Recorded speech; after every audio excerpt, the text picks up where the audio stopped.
नमस्कार दोस्तों, मैं विकास शाक्य एक बार फिर से आप सबका स्वागत करता हूं अपने चैनल पर। और आज हम डिस्कस करने जा रहे हैं चैप्टर नंबर 40 यानी chapter number 40 the autobiography of a yogi से। जैसा कि मैंने पहले भी कई बार बताया है कि इस बुक में बहुत से चैप्टर ऐसे हैं जो केवल इंफॉर्मेटिव हैं। उसमें कुछ कुछ इंफॉर्मेशन है, जैसे योगानंद जी ने क्या किया, युक्तेश्वर गिरी जो उनके गुरु थे उनके साथ मिलकर के कैसे प्लान किए, कैसे वो विदेश गए। तो कुछ चीजें ऐसी हैं जिसमें उन्होंने केवल और केवल अपने अनुभवों का वर्णन किया है। उन अनुभवों से हमारे पास सीखने लायक या उससे कुछ इन्फ्रेंस निकालने लायक ऐसा कुछ नहीं है जिसपे हम दार्शनिक रूप से या फिलोसफिकल लेवल पे विचार करें।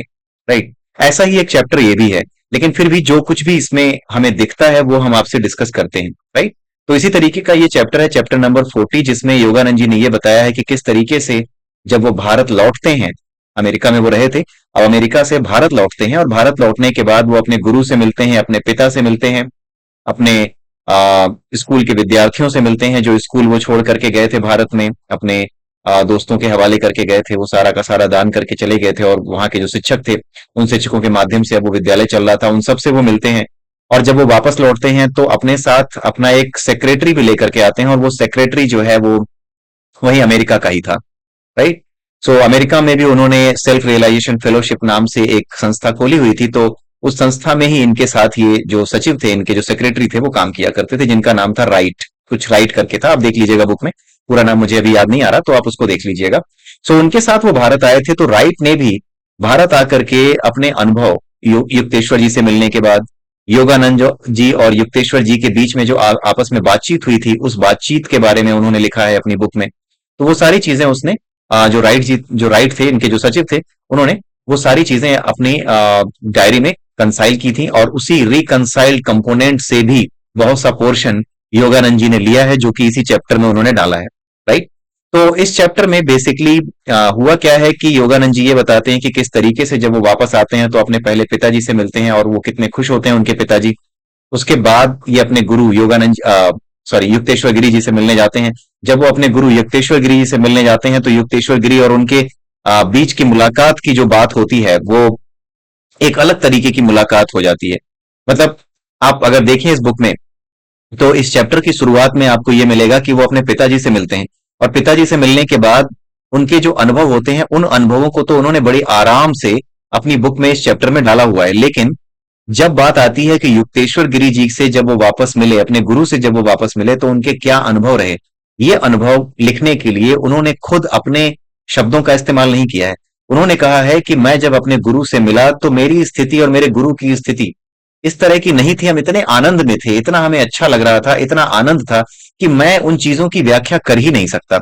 मुझे इसकी व्याख्या के लिए कि जब मैं उनसे मिला तो कैसा माहौल था, क्या हुआ हमारे बीच, वो सारी चीजें, इन सारी चीजों के डिस्कशन के लिए, इन सारी चीजों के एक्सप्लेनेशन के लिए मेरे साथ जो सचिव आए थे, जिनका नाम था राइट, उन सेक्रेटरी साहब के जो डिस्क्रिप्शन है, जो उन्होंने लिखा है, उसी पे रिलाई करना पड़ेगा।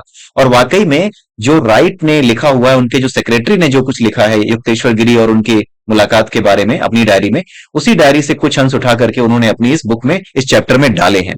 राइट, तो इसका मतलब आप समझिए कि गुरु का स्थान, गुरु से जो आप मिलते हो, जिसने आपकी आत्मा को जागृत कर दिया है, उससे जब आप मिलते हो, और एक वो जिसने आपकी आत्मा को इस संसार में ला करके रखा है, यानी आपके पिताजी, दोनों का महत्व अपनी जगह पर बराबर है। दोनों का महत्व अपनी जगह पर है और बराबर भी है। राइट, लेकिन जो गुरु है, उसके साथ जो आनंद के अतिरेक का अनुभव है, जो गुरु आपके जीवन को सार्थक कर देता है, उसके साथ जो मिलन, उसके साथ जो मिलने की जो एक खुशी है, जो आनंद है, उसका स्तर अलग ही होता है, ये बताने की कोशिश की गई है। वैसे भी गुरु को सबसे ऊंचा बताया गया है।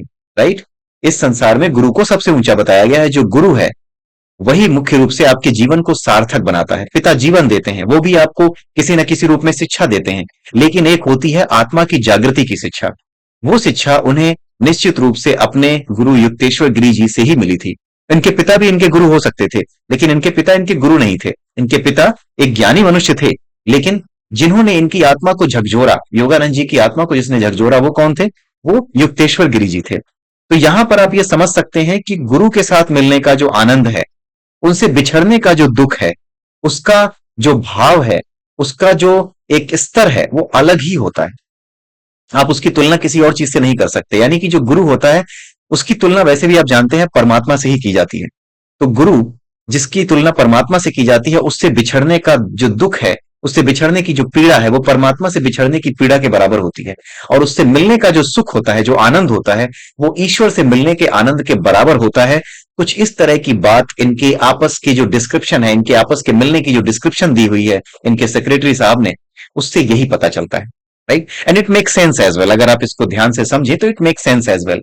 ठीक है। इसके अलावा जब वो उनसे मिले और मिलने के बाद उन्होंने अपने गुरु से जो बातचीत की, उसके बारे में भी जो राइट हैं वो लिखते हैं कि नॉर्मली ये लोग जब भी आपस में बात करते हैं तो बंगाली में ही बात करते हैं। योगानंद जी जब युक्तेश्वर गिरी जी से मिलते हैं तो इनकी बातचीत हमेशा बंगाली में ही होती है, ऐसा उन्होंने बताया हुआ है। क्योंकि उन्होंने एक बात यहाँ पे मेंशन की है इस चैप्टर में, मतलब राइट जो इनके सचिव थे, उनकी लिखी हुई बात ही योगानंद जी ने यहाँ लिखी है, लेकिन उन्हीं के शब्दों में लिखी है। तो राइट जो इनके सचिव थे, उनके शब्दों में कुछ ऐसा लिखा हुआ है कि मैंने बहुत कोशिश की कि ये दोनों बंगाली में क्या बतिया रहे हैं, ये समझने की बहुत कोशिश की, लेकिन उन्हें समझ में नहीं आया। और उन्होंने ये कहा भी है कि नॉर्मली ये अंग्रेजी में बात करते हैं और बात कर सकते हैं अंग्रेजी में, लेकिन इन लोगों ने जब आपस में ये मिलते हैं तो इन लोगों ने कभी भी ऐसा लगता है कि इंग्लिश में बात की ही नहीं होगी। आपस में बात करने के लिए ये बंगला भाषा यानी बंगाली भाषा का ही इस्तेमाल करते हैं। यहां पर भी एक छोटा सा मैसेज है। मैसेज ये है कि जब हम एक स्तर से ऊपर उठते हैं, आध्यात्मिक लेवल पे भी ये ऊपर उठ रहे हैं, इनके पास ज्ञान है, इनको अंग्रेजी भी बोलनी आती है, ये जो जो कुछ भी संसार में भौतिक उन्नति हो रही थी, भौतिक विज्ञान में उन्नति हो रही थी, रसायन विज्ञान के क्षेत्र में उन्नति हो रही थी, फिलोसफी के क्षेत्र में उन्नति हो रही थी, इन सारी चीजों के बारे में ज्ञान होने के बावजूद भी इन लोगों ने अपने आप को अधिक से अधिक नेचुरल रखा है, प्राकृतिक रखा है। जिस तरीके से ये थे, जिस स्वभाव के ये थे, जिस भाषा में जिस मातृभूमि में ये पैदा हुए, जिस मातृभाषा को इन्होंने बचपन से बोला, उससे अलग ये नहीं होते। मतलब अपने आप को अलग स्तर पे नहीं बिठाते, बल्कि अपनी जो वास्तविक मूल पहचान है, चाहे वो भाषा को लेकर के हो, चाहे अपनी पहचान को लेकर के हो, उस पहचान को ये नहीं भूलते। इसका मतलब यह है कि इनडायरेक्ट मैसेज हमें भी मिल रहा है कि जब भी हम आगे बढ़े अपने जीवन में, किसी भी क्षेत्र में, किसी भी क्षेत्र में अगर हम आगे बढ़े तो हम अपनी मूल पहचान को ना भूलें। हवा में उड़ें, लेकिन इस बात को ध्यान रखें कि पैर जमीन पे लगने चाहिए, हमारे हमारे पैर जमीन पे होने चाहिए। हवा में उड़ने का मौका मिलेगा, हर उस व्यक्ति को मिलता है जिस पे ज्ञान है, वो आगे जाता है, उसी को आप हवा में उड़ना समझ सकते हैं, लेकिन उसके पैर जमीन पे होने चाहिए। ऐसी ही एक घटना छोटी सी इसमें हुई। जब युक्तेश्वर गिरी जी से योगानंद जी मिले तो उन्होंने बताना शुरू किया, मतलब जो इनके सचिव थे राइट, उनकी बातें उन्होंने लिख दी थी अपनी इस बुक में, इस चैप्टर में लिख दी हैं। उसके बाद उन्होंने ये बात बतानी शुरू की है कि मैंने पूरे घर की हालत देखी, उस घर की व्याख्या, उस घर की हालत की व्याख्या भी जो राइट है, जो मेरा सचिव है, उसने बड़े अच्छे से की हुई है कि बड़ा ही सिंपल घर है। जगह जगह कई जगहों पे जो है पानी टपक रहा है, कई जगहों पर जो है सीलन आई पड़ी है। इससे ये पता चलता है कि युक्तेश्वर गिरी जी जो है वो सांसारिकता से कितने दूर थे। वो सारे काम करते थे, ऐसा नहीं है कि वो आलसी थे, लेकिन उनको सांसारिकता में कोई मोह नहीं था। ऐसा नहीं है कि कोई आलसी आदमी है, इसकी वजह से उनके घर की छत टपक रही है, जगह जगह सीलन आई हुई है, नहीं, ऐसा नहीं है। जब भी आपने पुराने चैप्टर्स में भी पढ़ा होगा कि जब भी कोई आयोजन होता था, कोई एक तरीके से भोज का आयोजन किया जाता था, किसी तरह के सत्संग का आयोजन किया जाता था, तो उस केस में युक्तेश्वर गिरी जी खाना बनाने में, खाना परोसने में, घर की सफाई करने में, लड्डू बनाने में, हर जगह पर जहां पर भी वो हाथ लगा सकते थे अपने शिष्यों के साथ, वो वहां पे हाथ लगाते थे। कहीं पर भी वो नहीं चूकते थे। इसका मतलब वो आलसी नहीं थे, उनका इंटरेस्ट नहीं था सांसारिकता में। यही बात राइट बंधु ने पहचानी है, जो राइट जो इनका सचिव था उन्होंने पहचानी। इसका मतलब है कि यहां पर आप ये समझ सकते हैं कि राइट भी कितने इंटेलिजेंट हो चुके थे, किसके साथ रह करके, योगानंद जी के साथ रह रह करके। ठीक है, योगानंद जी के साथ रह रह करके, योगानंद जी के संग में रह करके, उनके सत्संग में रह करके, जो राइट हैं, जो इनके सचिव हैं, वो भी इस बुद्धि तक आ चुके थे कि वो भी सही व्याख्या कर पा रहे थे। राइट, उन्होंने यही लिखा है कि युक्तेश्वर गिरी जी, उन्होंने कहीं पे आलोचना नहीं की, उन्होंने यही लिखा है कि युक्तेश्वर गिरी जी मेटलिस्टिक डिजायर से बहुत दूर थे, इसीलिए उनका घर बहुत ही सिंपल सा था। उन्होंने कहीं ये नहीं लिखा है कि लगता है कि बड़े ही आलसी प्रकार के व्यक्ति थे, ऐसा नहीं लिखा है। उन्होंने सिंपल सी बात लिखी है कि he was away from the materialism and that is why उनका घर बड़ा सिंपल, बड़ा शांत और बड़ा ही सोबर सा था। और उसमें जगह जगह पे, कई जगह पे जाले भी लगे हुए थे, बहुत ही साधारण सा घर था। मतलब उस समय के हिसाब से जिस तरह के मॉडर्न घर बन रहे थे, उस तरह का घर वो नहीं दिख रहा था और बहुत पुराना वो दिख रहा था। तो ये चीज उन्होंने बताई, और उसके बाद एक छोटी सी घटना का जिक्र यहां पर किया है योगानंद जी ने। वो ये है कि अपने गुरु से जब वो देखते हैं कि हाँ, इनकी चटाई जिस पे वो बैठते हैं, जिस पे बैठ करके वो उपदेश देते हैं, शिष्यों से बातें करते हैं, वो चटाई थोड़ी सी फट गई है। तो उन्होंने अपने गुरु से कहा कि गुरु जी, क्या मैं मतलब महाराज, मैं आपके लिए कोई चटाई एक नई ले आऊं तो कैसा रहेगा? मैं सोच रहा हूं कि मैं एक नई चटाई ले आऊं। जैसे ही उन्होंने ये बोला युक्तेश्वर गिरी जी को, वैसे ही उन्हें वापस एक नया ज्ञान का उपदेश मिला। लेकिन वो डांट फटकार के रूप में नहीं मिला। युक्तेश्वर गिरी जी ने बस इतना जवाब दिया कि मुझे इस चटाई में कोई कमी नजर नहीं आती। तुम देखो ये चटाई कितनी सुंदर है, अगर तुम ले आना चाहते हो चटाई तो ले आना। लेकिन उनके मन में कोई उत्साह नहीं था, क्योंकि बहुत से गिफ्ट योगानंद जी लेकर के आए थे। उन सभी गिफ्ट्स को उन्होंने एक्सेप्ट किया और किसी तरह का कोई रिएक्शन नहीं दिया, बस एक्सेप्ट कर लिया उन गिफ्ट्स को। उसी तरीके से जब योगानंद जी ने ये पूछा कि आपकी चटाई फट गई है महाराज, आपकी चटाई मैं ले आऊं क्या? एक नई चटाई ले आने की सोच रहा हूं।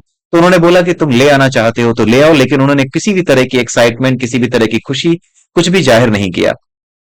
लेकिन उन्होंने एक काम और किया, उन्होंने एक लाइन और बोल दी कि देखो ये चटाई जो है ना, कहीं से भी कम नहीं है। ये चटाई अभी भी बड़ी शानदार है। वो जो व्याघ्र चर्म चर्म होता है ना, बाघ का जो खाल होती है, उसकी तरह की चटाई थी, बाघ के खाल की बनी हुई। तो देखो ये बाघ के खाल की जैसी जो चटाई है, जो व्याघ्र चर्म की चटाई है, ये चटाई कहीं से भी मुझे कम नजर नहीं आ रही। मैं इस पे बैठता हूं और मैं अपने रियासत का पूरा, बहुत बड़ा, मेरी जो रियासत है जितनी भी फैली हुई है, ये जो आश्रम है, ये पूरी मेरी रियासत है, और इस रियासत का मैं अकेला राजा हूं। इस पे मैं शान से बैठता हूं। और जो लोग, साथ में ये भी बोला उन्होंने कि जो लोग इन चीजों के चक्कर में पड़े रहते हैं कि उनकी चटाइयां या उनके जो मेटलिस्टिक जो चीजें हैं, उनके आसपास जो भौतिक चीजें हैं, ये वही लोग होते हैं जो सांसारिकता में फंसे हुए हैं। उन्होंने बस इतना उपदेश दे दिया। उन्होंने बस इतनी बात बोल दी कि जो सांसारिकता में फंसे हुए हैं, उन्हें ही अलग अलग तरह की रंग बिरंगी चीजें, अलग अलग तरह की नई पुरानी चीजों के बीच में भेद करना होता है, वही लोग करते हैं। तो ये एक उपदेश था जो कि एक तरीके से योगानंद जी को वापस लाने के लिए था कि आप जो चटाई लाने की बात कर रहे हो, इसका मतलब यह है कि आप सावधान हो जाओ, आप भी मेटलिज्म की तरफ जाने की कोशिश कर रहे हो योगानंद। कुछ इस तरह का मैसेज था। जैसे ही ये मैसेज मिला, योगानंद जी ने अपनी किताब में लिखा है इस चैप्टर में कि जैसे ही ये उन्होंने कहा, वैसे ही मुझे लगा कि मैं फिर से अपने बचपन में चला गया हूं, जहां धीरे धीरे छोटी छोटी डांट फटकार के जरिए, छोटे छोटे ज्ञान के उपदेशों के जरिए मेरे गुरु जी बार बार मुझे संभालते थे, मुझे भटकने नहीं देते थे। तो यहां पर भी यानी गुरु जो है वो शिष्य का ध्यान हमेशा रखते हैं। ऐसा नहीं है कि एक बार आप बड़े हो गए या कोई बड़ा काम करने लगे या आपने बहुत बड़े बड़े कांड कर डाले या बहुत बड़े बड़े कारनामे कर डाले तो उसके बाद गुरु आपकी आपका ध्यान नहीं रखता। ऐसा नहीं है। गुरु पूरे जीवन, आजीवन आपका ध्यान रखते हैं, आजीवन आपको ज्ञान का उपदेश देते हैं, और एट द सेम टाइम गुरु ये भी एक्सपेक्ट करते हैं कि शिष्य भी उन्हें भटकने नहीं देगा। एक चैप्टर आपको याद होगा जिसमें योगानंद जी से युक्तेश्वर जी ने बोला था कि तुम मुझे भटकने मत देना, जब पहली बार इनकी मुलाकात हुई थी युक्तेश्वर गिरी जी से योगानंद जी की। तो उस चैप्टर में ये है, पहले आपने देखा होगा इसको। तो ये एक मैसेज था इसमें। बाकी इसमें कुछ ऐसा है नहीं जो आप पढ़ करके समझ ना सको। आप पढ़ सकते हो, बड़े आराम से उसे समझ सकते हो। और इसके अलावा इसमें क्या था, हाँ, इसमें इसके अलावा एक छोटी सी जो है डिस्कशन की गई है इस बारे में कि जो रांची का उनका विद्यालय था, अब वो बड़ी ही बुरी हालत में आ रहा था। धीरे धीरे उसके जो इमारत थी वो जर्जर हो गई थी, यानी कि वो टूटने फूटने की हालत में आ गई थी। तो इस केस में योगानंद जी ने ये बताया कि उन्होंने अपने दोस्तों से मदद ली, जो उनके विदेश के दोस्त थे, अमेरिका के जो दोस्त थे, उनके अमेरिका के जो शिष्य थे, उनके जरिए उन्हें सारी मदद मिली। राइट। इसका मतलब ये है कि अगर आप कोई भी ऐसा काम करते हैं जो कि सभी को प्रभावित करता है पॉजिटिवली, तो ऐसा हो नहीं सकता कि आपके साथ कोई भी चीज निगेटिव हो जाए। लोग पूछते हैं कि ईश्वर किस रूप में मदद करता है? ईश्वर इसी रूप में मदद करता है। आपके जो भी अच्छे कर्म है जिसने लोगों के जीवन में सकारात्मक परिवर्तन किए हैं, अगर आपने ऐसा कोई भी काम किया है जिसने लोगों के जीवन में सकारात्मक परिवर्तन किया है, तो वो सकारात्मक परिवर्तन दूसरों के द्वारा आपके जीवन में भी आते हैं, आपकी नैया डूबने नहीं देते। अगर आपने बुरे कर्म किए तो आपके बारे में कौन सोचेगा? अगर आपने सत्कर्म किए हैं तो निश्चित रूप से अमेरिका से मदद मिल गई, उनके शिष्यों के माध्यम से मदद मिल गई, किसी भी तरीके से मदद मिल गई, मतलब इनका नुकसान नहीं हुआ। जैसे भगवान कृष्ण भगवत गीता में कहते हैं कि मेरा जो शिष्य होता है, मेरा जो मेरे जो मुझे जो मानता है, मुझ पर जो पूरा विश्वास करता है, जो मेरे प्रति समर्पित है, मैं उसका कभी नाश नहीं होने देता। ये घोषणा अर्जुन निश्चित रूप से बिना किसी डर के, बिना किसी संकोच के कर दो। तो ईश्वर मदद कैसे करता है? ऐसे ही मदद करते हैं। सभी घटनाओं को एक व्यवस्थित रूप में ला करके आपकी जो भी व्यवस्था है, आपकी जो भी समस्या है, उस समस्या का हल वो निकालते हैं। लोगों को लगता है कि ये मैं कर रहा हूं, आप कुछ नहीं कर रहे। मैं ये वीडियो भी बना रहा हूं ना, तो पता है क्या हो रहा है? ये वीडियो मैं बना रहा हूं, लेकिन ये वीडियो बनाना मेरा अकेले का काम नहीं है।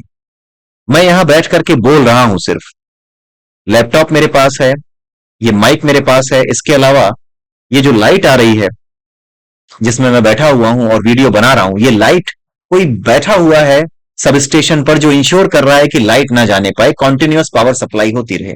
उसी तरीके से ये जो कैमरा है जिसका यूज करके मैं इस्तेमाल करके मैं वीडियो बना रहा हूं, वो भी बेसिकली मोबाइल फोन का कैमरा है मेरे। और उस मोबाइल फोन के कैमरे का यूज करके मैंने इसको अपने लैपटॉप से जोड़ा है, और उसके बाद जो है मैं ये वीडियो बना रहा हूं। ये मेरी वीडियो आप वहां से देख पा रहे हैं। इसका मतलब है कि बिना विदाउट इंटरनेट कनेक्शन ये कैमरे से जो फोटो आ रही है, जो मेरी वीडियो स्ट्रीम हो रही है, वो भी स्ट्रीम नहीं हो पाएगी। सो देयर इज समवन जो ये इंश्योर कर रहा है कि जो कॉन्टिन्यूअस इंटरनेट जो सप्लाई हो रही है, नेटवर्क सप्लाई जो हो रही है, वो ना रुके, इंटरनेट कहीं से मेरे यहां ना रुकने पाए। देयर इज समवन जो कि बैठा हुआ है, so that continuous network supply ensure की जा सके। तो कहां से मेरा कोई एक काम मेरे अकेले का काम है? तो मैं ये जो काम कर रहा हूं, जो आप तक पहुंच रहा हूं, इसके पीछे कुछ अदृश्य लोगों का भी हाथ है, कुछ अदृश्य लोगों की भी मदद है। वो मदद कहां से मिल रही है? अगर मैं ये बना पा रहा हूं, ये वीडियो बना करके आप तक पहुंचा पा रहा हूं, तो ये ईश्वरीय कृपा है। और ये ईश्वरीय कृपा कैसे प्राप्त हो रही है? उस व्यक्ति के जरिए भी प्राप्त हो रही है जो अभी ये इंश्योर कर रहा है कि लाइट आती रहे।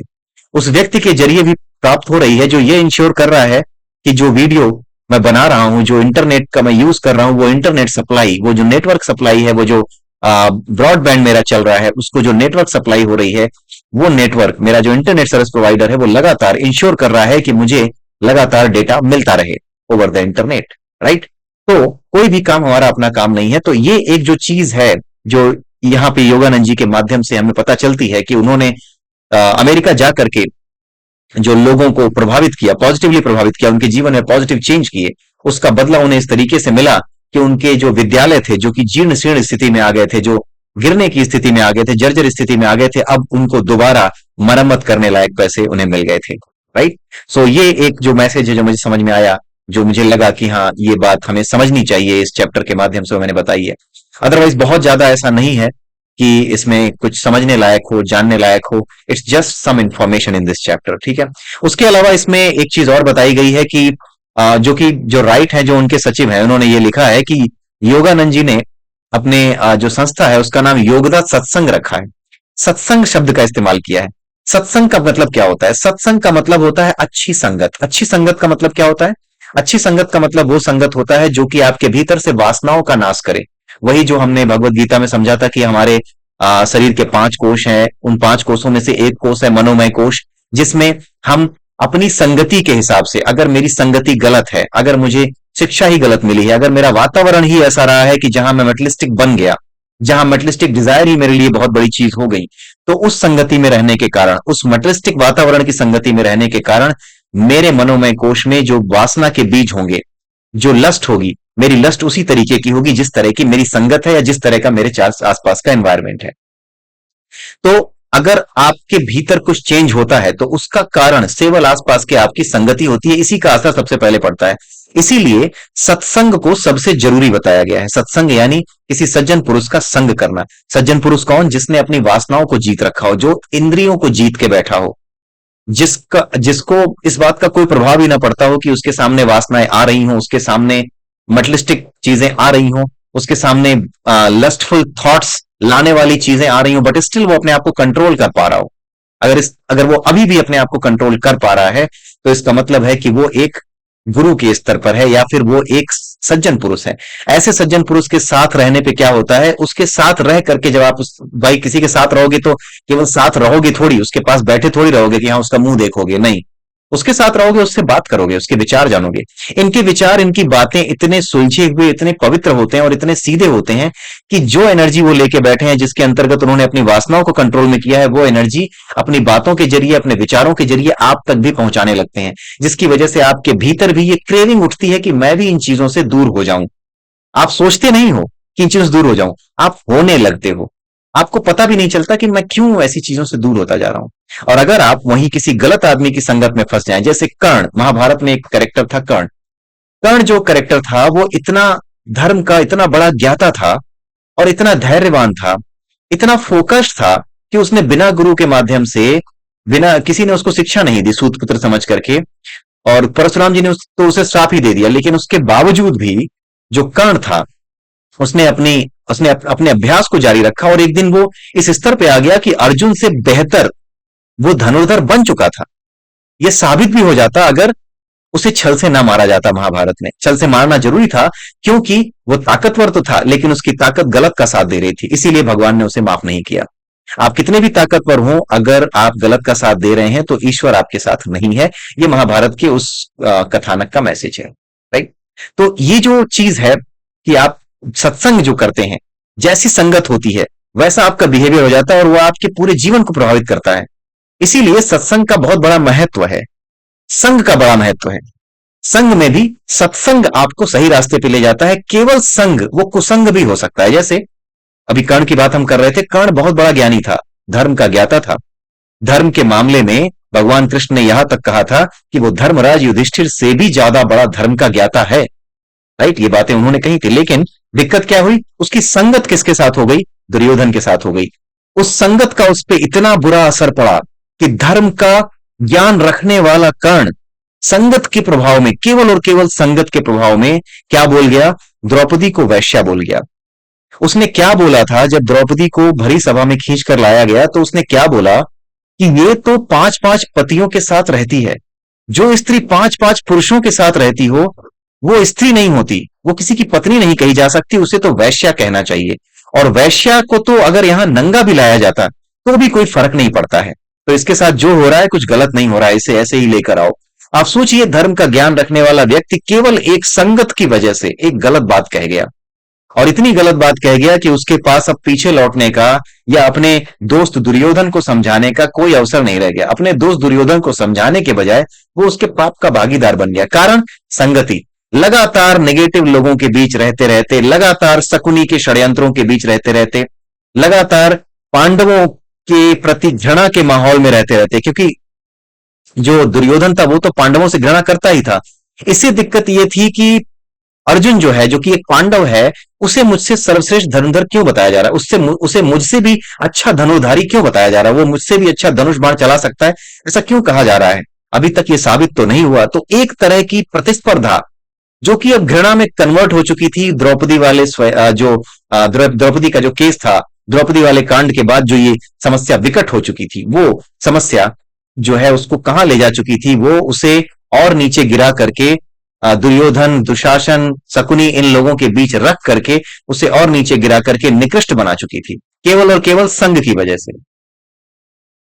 केवल एक वातावरण में रहने की वजह से। कैसा वातावरण, जिसमें दुर्योधन लगातार घृणा की बातें करता था, उन्हीं लोगों के प्रति घृणित था जिससे कर्ण को प्रतियोगिता थी, जिससे कर्ण की प्रतिस्पर्धा थी, यानी एक कंपटीशन था अर्जुन से। अर्जुन भी एक पांडव ही था। तो उसी माहौल में रहते रहते एक परफेक्ट जमीन मिल गई उसको। उसकी जो सत्संग न है, सत्संग जो होता है ना, वो एक जमीन होती है। सत्संग कुछ और नहीं है, सत्संग एक बीज है, और जमीन क्या है, वो आपका मन है। आप जमीन को, आप जो खेत है, उस खेत को, जिस खेत में आप बीज बोते हो, उस खेत को आप एक ऐसे समझो, आपका मन है वो, ठीक है, मन की जमीन है, और उसमें जो बीज बोया जा रहा है वही सत्संग है। वो जो बीज है उसको जब जमीन मिल गई ऐसी जहां वो फल फूल सकता है, तो वो आपकी जमीन यानी आपके मन के स्तर पे, आपके अंतःकरण पे, आपके अंतःकरण पे, आपके इनर कंसाइंस के जमीन पे फलने फूलने लगेगा। इसी वजह से जो कर्ण था वो धर्म का ज्ञान रखते हुए भी गलत संगत में होने की वजह से एक ऐसे अपराध का भागी बन गया जिसकी वजह से उसे अंत में अपने प्राणों का त्याग करना पड़ा, उसे अपने प्राण देने पड़े। ठीक है, अगर वो ऐसा ना करता, हो सकता है कहानी दूसरी दिशा में जाती। अगर वो मित्र का फर्ज निभाता, अगर वो सही संगति में रहता, तो ये समझता कि मित्र के गलत काम में साथ देने का फर्ज एक दोस्त का नहीं होता। दोस्त का फर्ज ये होता है कि जब मित्र किसी गलत रास्ते पर जाए तो उसको समझाए, उसे बताए कि यह रास्ता गलत है। कड़े शब्दों में ही सही, सीधे शब्दों में ही सही, बुरा लगने वाले शब्दों में ही सही, लेकिन दोस्त से ये कहे कि भाई दोस्त, ये काम गलत है। वो दोस्त कैसा, जो आपकी बात सुनने के बजाय आपसे नाराज हो जाए। तो वहीं पे पता चल जाता है कि दुर्योधन कितना बड़ा दोस्त है तुम्हारा। ठीक है, तो ये बात हुई नहीं। तो कुल मिलाकर के सत्संग के बारे में भी इस चैप्टर में अंत में बताया गया है, लेकिन इतना ज्यादा नहीं बताया गया। ये डिस्कशन तो प्रसंगवश मैंने कर दिया, क्योंकि इस चैप्टर में ज्यादा कुछ है नहीं। अब क्योंकि वीडियो हर चैप्टर की बनानी है, तो मैंने कॉन्टेक्स्ट जोड़े हैं, और सत्संग के बारे में लिखा इसमें जरूर है, इस चैप्टर में सत्संग के बारे में, क्योंकि सत्संग ही सबसे बड़ी चीज है, ये बात बताई हुई है। सत्संग की वजह से ही जो इनके अंग्रेज दोस्त थे, जो कि यूएस से आए थे, जिनका नाम राइट था, वो भी एक ऐसी जगह पे पहुंच गए थे जहां पे आध्यात्मिकता के स्तर पर वो एक अच्छे लेवल पर आ चुके थे। और अंत में एक लाइन और यहां पर है इस चैप्टर में, योगानंद जी ने इनसे पूछा था, राइट से, जो इनके सचिव थे, कि आपको यहां कैसा लग रहा है, भारत के लोगों से मिलकर आपको कैसा लग रहा है। तो राइट ने एक ही बात बोली कि यहां के लोगों से मिलकर बस मुझे एक ही चीज महसूस हो रही है, वो है शांति। यहां के लोगों के स्वभाव में ही शांति है। ये बहुत बड़ी बात वो कह करके गए, जो इनके सेक्रेटरी थे। यहाँ के लोगों के स्वभाव में ही शांति है, यानी हम स्वभाव से, मैं आप हम सब शांत हैं। आप सोच करके देखिए, आप कब चाहते हैं कि आपके जीवन में उथल पुथल हो? आप हमेशा ये चाहते होंगे कि जीवन में जो भी काम हमें मिला है, हम आराम से भजन करते हुए, हम आराम से अपने मन को शांत रखते हुए उस काम को कर पाए।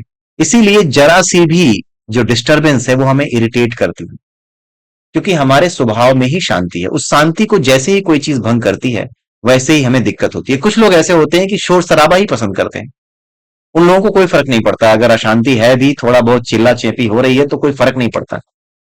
लेकिन भारतवर्ष के मैक्सिमम लोग, अधिकतर लोग इस स्वभाव के हैं जिन्हें शांति ही चाहिए। ठीक है, तो ये था टोटल चैप्टर, आप इसको पढ़ लीजिएगा। इसमें ज्यादा समझाने लायक ऐसा कुछ था नहीं, बट फिर भी जितना कुछ इससे मैं निकाल सकता था, जो मेरा अनुभव रहा, वो मैंने आपके सामने रखा है। अगली वीडियो में फिर मिलेंगे, तब तक के लिए जय श्री राम, जय श्री कृष्णा, जय श्री राधे। उम्मीद करता हूं आप एंजॉय कर रहे होंगे, और अगर एंजॉय कर रहे हैं तो अब ये वीडियोस अपने दोस्तों में और जहां पर भी आप शेयर कर सकते हैं, उन्हें शेयर करना शुरू कीजिए। बिकॉज अब हम धीरे धीरे करके केवल और केवल वीडियो बनाने, एक दूसरे को सुनने के स्तर पे नहीं रहेंगे। आने वाले समय में हम कुछ अपने लिए एक्शन आइटम्स भी सेट करेंगे। आप अगर उसमें पार्टिसिपेट करना चाहें तो पार्टिसिपेट करें, कोई इसमें जबरदस्ती नहीं है, कोई इसमें पैसे नहीं लगने वाले, कुछ नहीं लगने वाला। ये केवल और केवल अपने अंतःकरण की शुद्धि के लिए है। कुछ विशेष त्योहारों पर, कुछ विशेष अवसरों पर हम कुछ विशेष आयोजन ऑनलाइन किया करेंगे। मैं अपनी जगह पे किया करूंगा, आप अपनी जगह पे उस काम को किया करेंगे। तो इस तरीके से हम लोग इन कामों को करेंगे, राइट। तो इस तरीके से धीरे धीरे करके इस नॉलेज के अलावा जो कि हमें इससे मिलता है, आ, हमें आध्यात्मिक पुस्तकों से आध्यात्मिक ज्ञान जो है मिल रहा है, इसके अलावा भी सांसारिकता में आध्यात्मिकता को उतार करके भी हम अपने जीवन में कुछ काम करने के प्रयास करेंगे, सो दैट हम अपने, जो हमारे पास जो ज्ञान है, ज्ञान कह लो या जानकारियां हैं, जो कुछ भी हमारे पास है, जो अनुभव है, उस अनुभव को हम कर्म में परिणित करेंगे, कर्म में बदलेंगे। क्योंकि कोई भी ज्ञान हो, कोई भी विश्वास हो, या कोई भी अनुभव हो, वो हवा में नहीं आता। वो अनुभव आपके कर्म में, आपके रोजमर्रा के कामों में दिखाई देता है। तो रोजमर्रा के लिए हम कुछ ऐसे काम कुछ विशेष अवसरों पे चुना करेंगे, जिनको करके हमारी वासना, हमारी जो मेटलिस्टिक डिजायर्स हैं, वो थोड़ी कम हो, हमारा अंतःकरण धीरे धीरे शुद्ध हो। इस तरह के काम हम किया करेंगे, राइट। तो इसी के साथ आज का ये वीडियो मैं यहीं समाप्त करता हूं। एक बार फिर से जय सिया राम, जय श्री कृष्णा, जय श्री राधे, और प्लीज शेयर कीजिएगा इस वीडियो को। अगले वीडियो में फिर मिलते हैं। बाय बाय, नमस्कार।